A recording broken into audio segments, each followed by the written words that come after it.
The public is being conditioned to look at the sky. Media reports focus on laser defense systems and missile upgrades, a narrative of high-tech shields against kinetic threats. This is strategic misdirection. While legacy media showcases Israeli missile defense entering a new phase, it reinforces a 20th century blueprint for a war no solvent nation-state intends to fight directly. The calculus is irrefutable. The economic and political cost of a symmetric, state-on-state kinetic exchange is a zero-sum liability. Publicly, no one wants a war over Taiwan. This is not a sign of peace. It is a confirmation of a protocol shift. The real vector of attack is not loud. It is silent. The primary strategic target is not a city. It is the global nervous system. CSIS reports confirm over 97% of intercontinental data transmission occurs through a few hundred undersea fiber optic cables.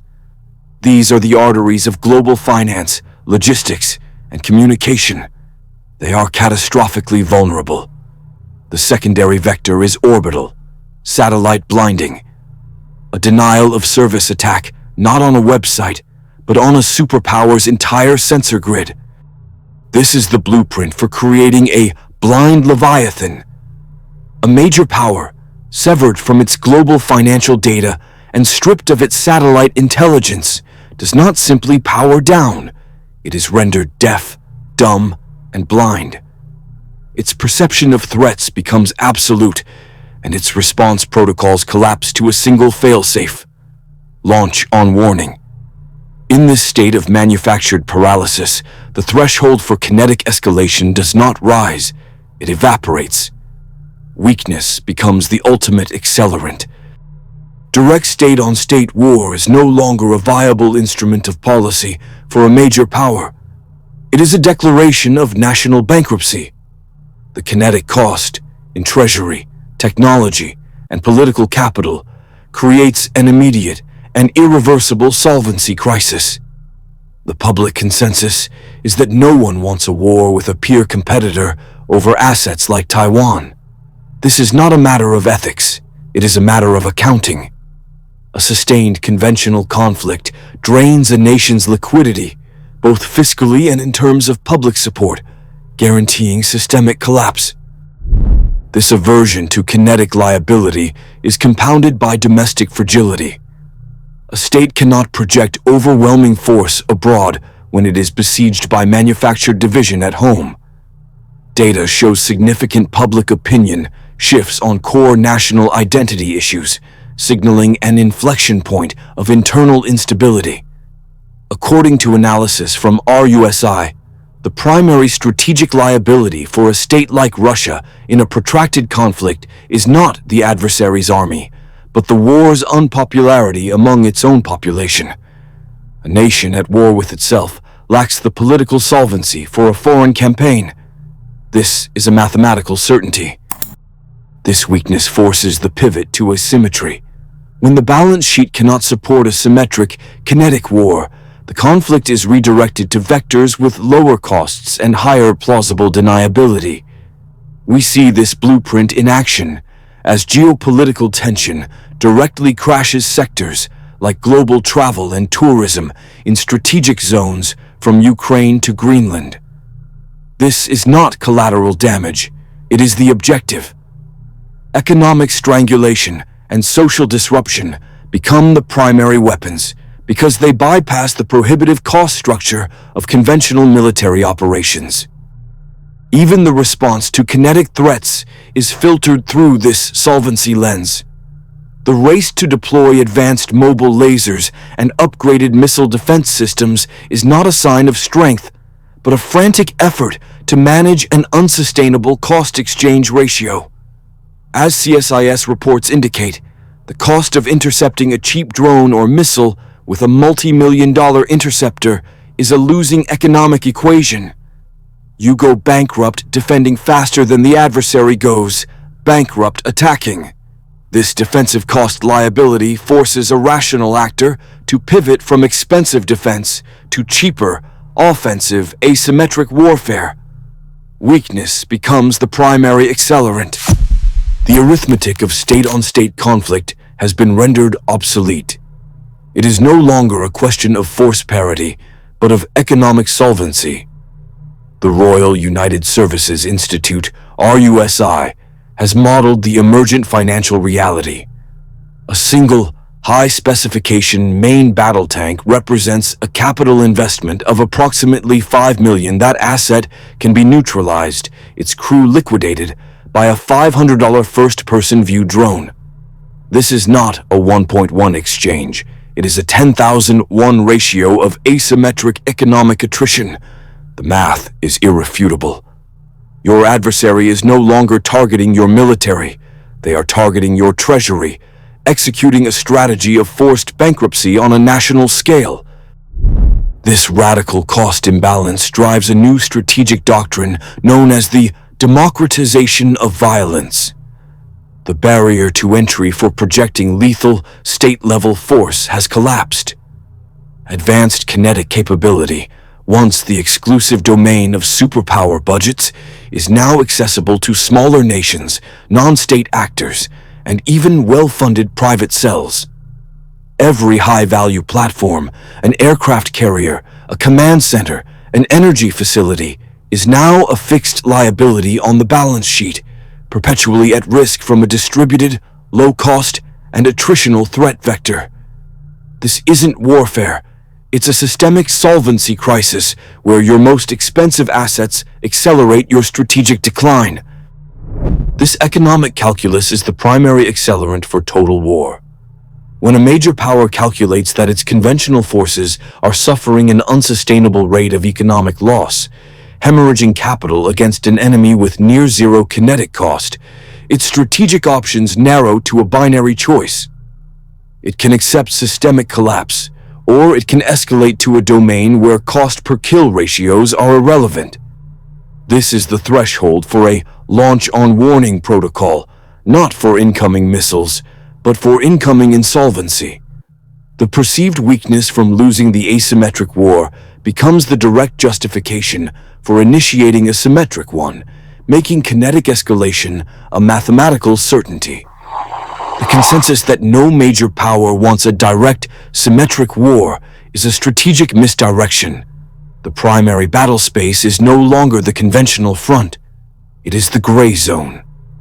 This is a global protocol of systemic attrition designed to cripple a state's solvency from within. The objective is not occupation, but induced collapse. These gray zones function as proxy laboratories. Analysts at RUSI identify patterns where manufactured domestic instability serves as a testbed for asymmetric tactics. The public opinion shift, creating an inflection point for U.S. internal security agencies, is not an organic event. It is a vector of attack. This mirrors the economic strangulation seen in geopolitical hotspots from Ukraine to Greenland, where tension directly crashes economic sectors like tourism. These are not separate crises.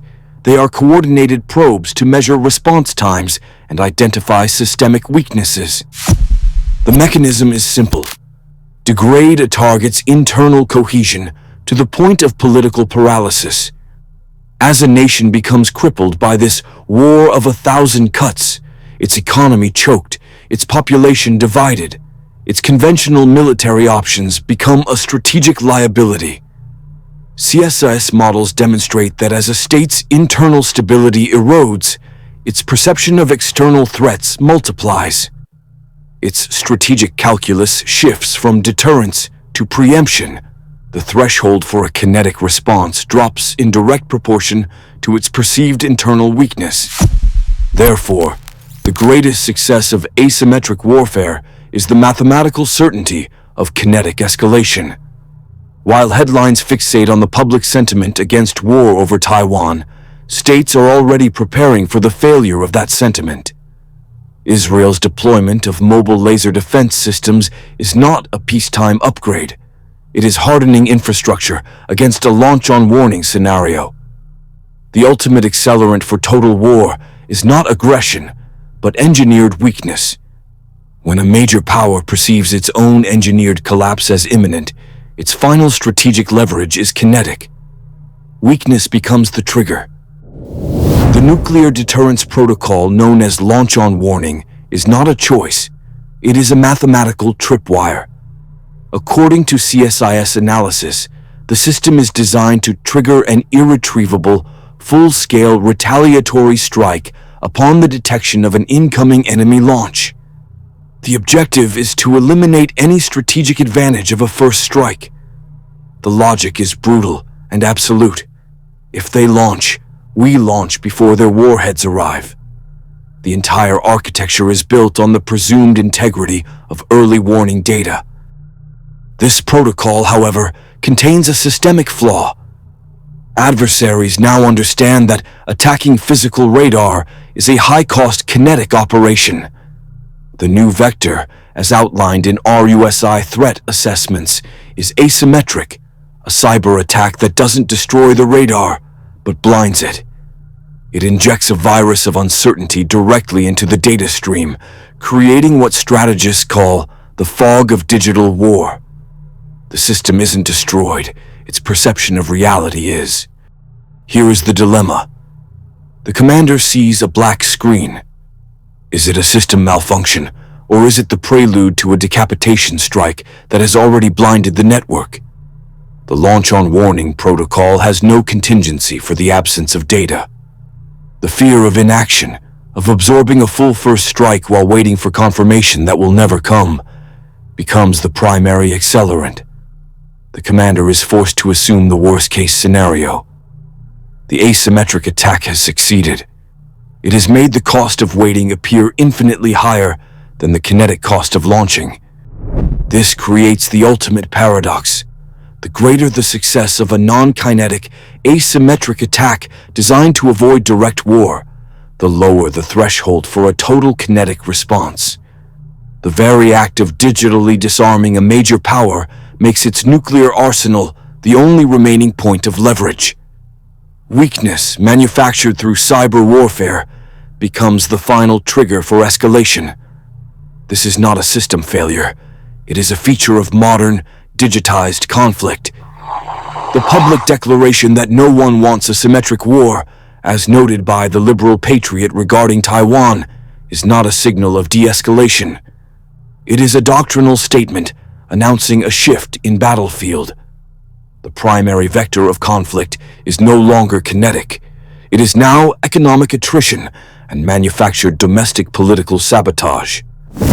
The operational blueprint is visible. Reports confirm geopolitical tensions in locations as disparate as Greenland and Ukraine are systematically weaponized to cripple global mobility and supply chains, creating a drag on economic solvency. Concurrently, internal cohesion is targeted. Al Jazeera identifies the U.S. is at a domestic inflection point over core security functions, creating systemic liabilities. This two-front assault, crippling a nation's economy while dissolving its political will, is designed to force a strategic choice. As a major power perceives its leverage being bled out through 1,000 asymmetric cuts, its threshold for a kinetic response lowers. Weakness becomes the primary accelerant for a launch-on-warning posture. Before such a threshold is crossed, adversaries require calibration. The calibration forecast. Within 10 months, expect a systemic, attribution impossible blackout targeting a primary North American maritime logistics hub. The event will last 48 to 72 hours, crippling port operations. It will be publicly framed as a catastrophic, cascading hardware failure. The objective is not kinetic cost, it is data acquisition. To measure the political response time, the speed of domestic fracture, and the precise impact on economic liquidity. It is a non-destructive test to find the exact pressure point before a solvency crisis makes total war the only remaining option.